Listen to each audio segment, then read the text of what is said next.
ndroducdao.html 先天大道简介中应对照 http://www.cloudlibrary.com/category/c63006.htm Introduction to DAO 先天大道简介 Introduction to DAO 中应对照先天大道简介一和为先天大道二道与我有什么关系？三求道是求什么？四求道对我有什么好处？五具备什么条件才可以求道？六求道对我的生活有什么影响？七道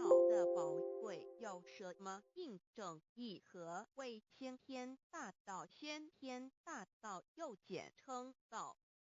我们若仔细的去观察，心窍开悟之后，就可发觉宇宙间森罗万象皆是杂而有序，而自然界万事万物的运转，也都有一定的法则。个天地人是万物的真主宰，就是道。道乃在天地生成之前即已存在，故曰先天大道。道者理也，理就是真理。在天地人万物未生以前，道即已存在，而道能生天、生地、生人、生万物万类。在天地人万物毁灭之后，道不会毁灭。道因为无去无来，不生不灭，乃代表着宇宙间亘古不变的真理。道的本体，也就是宇宙自然的本体。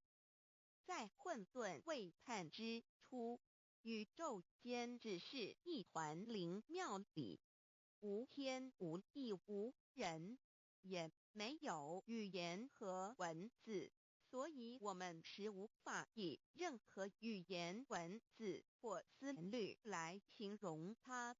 故大道无名强名曰道，我们也是勉强用到这个名词来代表它。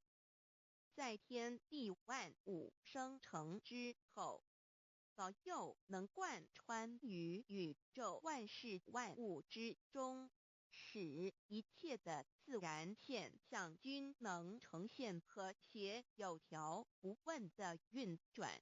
这就是道的妙用。道大理为，我们虽然无时无刻离不开道的本体和妙用，却又很不容易去认识它。因此在2、3千年前，各教圣人应运出世，各化一方，针对当时天时地利及众生的根器，留下千经万典，传下诸多去恶从善的修持法门，同时也让芸芸众生认识了冥冥中宇宙万事万物均有一个真正的主宰，或称为上帝，或称为造化